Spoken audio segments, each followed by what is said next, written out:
घर से ये मंदिर बना हुआ है। उनका ननिहाल तो मुखराई में है। तो कीर्ति जी की कोई कन्या नहीं थी। रोज यहाँ यमुना में नहाती और आराधना करती, हे यमुना मैया मुझे कोई पुत्री दो, कन्या दो। कई वर्ष तक आराधना करी। एक दिन जब वो नहा रही थी तो एक कमल का फूल आता हुआ उनको दिखाई दिया। उस कमल के फूल को देख के भयभीत हो गए, डर गए। है तो ये पुष्प, लेकिन इसमें अनंत कोटान प्रकाश कैसे सोने की तरह दलदल चमक रहा था। धीरे धीरे धीरे धीरे पानी के बहाव से उनके करीब आ गया। जब तक सूर्य किरणें निकल चुकी थी, सूर्य किरणें उस पुष्प पे पड़ी तो कमल का फूल धीरे धीरे खिल गया। खिलते ही जब उन्होंने देखा एक छोटी सी कन्या नेत्र बंद किए हुए उसमें बैठी हुई थी, तब उन्होंने कीर्ति जी से कहा, आप रोज आराधना करती हो यमुना जी से कि मुझे पुत्री चाहिए, कन्या चाहिए, ए लो कन्या। वो कौन थी? श्री राधा रानी थी। उनके दोनों नेत्र बंद थे। सब जगह ये कहवा दिया कि हमारे यहाँ कन्या का जन्म हुआ, लेकिन ये किसी को नहीं बताया कि उनके दोनों नेत्र बंद हैं।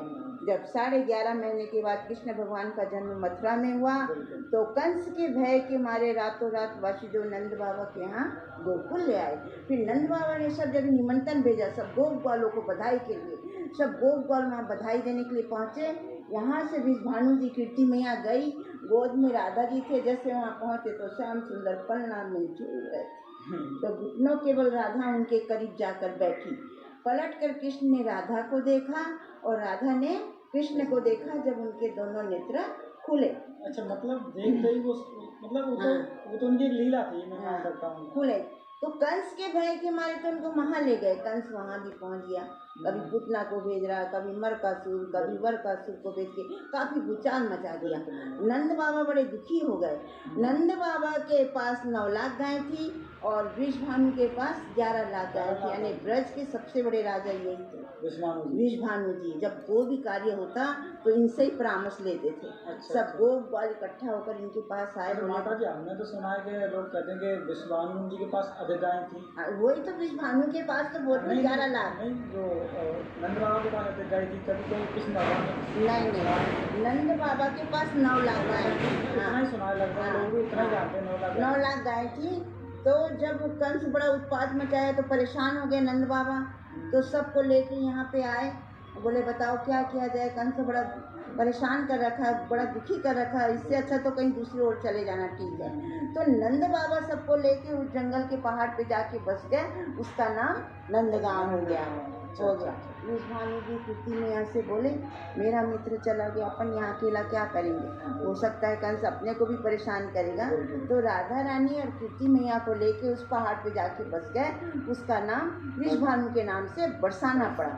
बड़ा पुष्ट पहाड़ है, ब्रह्मा जी का वरदान है उस पहाड़ पे कि कोई भी राक्षस प्रगति का नहीं पहुंच पाएगा, जो जाएगा वो पत्थर बन जाएगा। बरसाना में, हाँ, इसलिए विषभानु वहाँ जाके बस गए। उसका नाम विषभानु के नाम से बरसाना पड़ा। असली राधा जी का जन्म स्थान पर्वत का नाम मैं मानता हूँ ब्रह्मांचल। ब्रह्मांचल। तो मतलब उनके नाम पे ही बरसाना और नंदगांव का नाम पड़ा था। नंद बाबा और विषभानु जी के नाम। वहाँ चले गए तो वहाँ पे पुराना बरसाना तो यही है और वो बाद का बरसाना है। जब बसे वहाँ जाके तो यहाँ पे इनको कहते हैं, यहाँ बाल स्वरूप सेवा होती है, इसलिए इनको लाडली लाल। और वहाँ पे कहते हैं जब बड़ी हो गई जब राधा रानी, तो वहाँ पर इनको किशोरी जी बोलते हैं।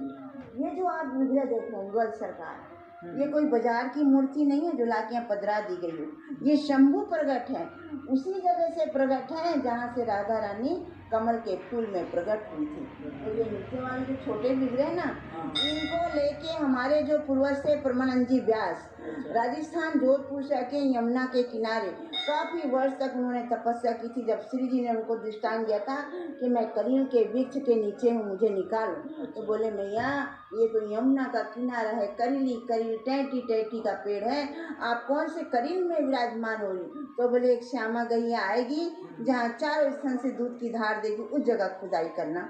वो तपस्या में लीन मन में चले तो जमुना का किनारा है, गाय चढ़ते रहती है, उन्होंने कोई ध्यान नहीं दिया। जब श्री जी ने दृष्टांत दिया उस गैया का उन्होंने ख्याल रखा। जब वो श्यामा गैया आके गर्भगृह के पास खड़ी होती है, पीछे गर्भगृह है जहाँ से राधा रानी कमल के फूल में प्रकट हुई थी, उसी जगह वो गैया खड़ी होती है और चारों स्थान से दूध की धार देके जब वो पलट के जाती है, जब उठ के परमानंद जी व्यास ने जगह खुदाई की तो ये ऊपर वाले दोनों विग्रह उसी करील के पेड़ से दूध ही दूध में शंख प्रकट है। फिर विग्रह की स्थापना कर दी गई, बड़ा मंदिर बनाया गया। वही पेड़ आज गर्भगृह के ऊपर है, उसके नीचे जड़ नहीं है, ऊपर ही जड़ है। राधा कृष्ण वो आज भी आप ऊपर जाके दर्शन करिए ना उसको। एक राधा का स्वरूप है, एक कृष्ण का स्वरूप है। वहाँ जो भी दुख तकलीफ भक्ति जो भी अरदास करो वहाँ सबकी मनोकामना पूर्ण होती है। आप इधर से जाइएगा, इधर से उतर जाइएगा। और जो बगीचे में जो दो पेड़ है, एक काला और एक गोरा, जो लिपटे हुए हैं, तो जब राधा और कृष्ण दोनों खेला करते थे वहाँ पे, तो राधा रानी बड़ी नाजुक थी, उनको बहुत गर्मी लगी राधा रानी को, तो भगवान ने उनके लिए छाया किया यमुना के किनारे में। तो वही एक प्राण दो देह का पेड़ है, एक तो मोरछली का है, एक पीपल का है। हाँ, और पीपल का है। तो वो वही राधा और कृष्ण का स्वरूप है। आज भी वो दोनों ऐसे चिपटे हो। उस पेड़ का कोई अंदाज नहीं, कई वर्ष जब से राधा रानी प्रकट हुई तब का पेड़ है, उसी टाइम का द्वापर का पेड़ है। साथ ही जैसा कि माता जी बता रहे हैं कि ऊपर वही वाला कलील का वृक्ष मौजूद है जहाँ पे राधा रानी जी की प्राप्ति हुई। तो चलिए वो भी हम आपको दिखा देते हैं। बहुत बहुत धन्यवाद। राधे राधे। जैसा कि माता जी हमें बता रही हैं कि राधा रानी का राधा रानी का इतना सुंदर बाल स्वरूप देखिए, जैसे घुटनों में चल रही है। जैसे कृष्ण भगवान का तो आपने हर जगह देखा होगा ऐसे घुटनों में चलते हुए, लेकिन इतना सुंदर स्वरूप कहीं नहीं देखने को नहीं मिलेगा आपको। बहुत ही सुंदर, मतलब धन्य हो गया। तो साथियों यहाँ पे हम आपको भी वह वाला वृक्ष दिखाने वाले हैं जहाँ हमारी जो लाडली जी थी, जो राधा रानी थी, वह प्राप्त हुई थी। और जो कलील का वृक्ष है जो कि यहाँ मौजूद है, जिसकी कोई तना नहीं है, कोई ज़मीन में कोई जड़ नहीं है, जो कि आज भी हरा भरा है। और उसी के नीचे राधा रानी हमारी एक पुष्प में प्राप्त हुई थी। बहुत ही अद्भुत दर्शन है और बहुत ही मैं कहूँ कि मन को मोह लेने वाले दर्शन है हमारे ब्रज में। आइए हम आपको दिखाते हैं। आप वो सामने जो कलील का वृक्ष देख रहे हो, उसके आप देखिएगा कोई भी जड़ नहीं है। थोड़ा जूम करके दिखाइए नीचे की तरफ, वहाँ आप देखिएगा कोई भी जड़ नहीं है। और इसी कलील के वृक्ष के नीचे एक गाय ने जो यहाँ पे दूध दिया था चारों थनों से, और यहीं पे हमारी राधा रानी जी एक कमल की पुष्प भी प्राप्त हुई थी। यही राधा रानी जी का गर्भगृह माना जाता है, जस्ट इसके नीचे ही मंदिर बना हुआ है। एक बार मेरा भी मन है कि इसको स्पर्श किया जाए, लेकिन यहाँ पे थोड़ा लॉक लग रहा है, तो हम आपको दूर से दिखा पा रहे हैं। आप एक बार अच्छे से और दिखा दीजिए। बहुत ही प्राचीन कलील का वृक्ष है, आप कह सकते हो कि बहुत अत्यंत प्राचीन वृक्ष है ये। देखिए मैं आपको इधर से ज़रूर दिखा सकता हूँ, आप देखिए। साथ ही यहाँ से आप देख पा रहे हो कि इसकी कोई भी जड़ नीचे नहीं है। देखिए नीचे आप दिखा दीजिए, कोई भी जड़ नीचे नहीं है। सिर्फ ये जो इसकी जड़ है सिर्फ इस महल में से, इस भवन में से ही निकल रही है, जो राधा रानी जी का महल है, और कोई भी जड़ नहीं है। और ये हमेशा हरा रहता है, पूरी साल ये हरा रहता है। और यही राधा रानी जी का एक चमत्कार कह सकते हैं, जो उनका जन्म स्थान ऐसा है। और इधर देखिए कितना सुंदर यहाँ पे नज़ारा आ रहा है भाई साहब।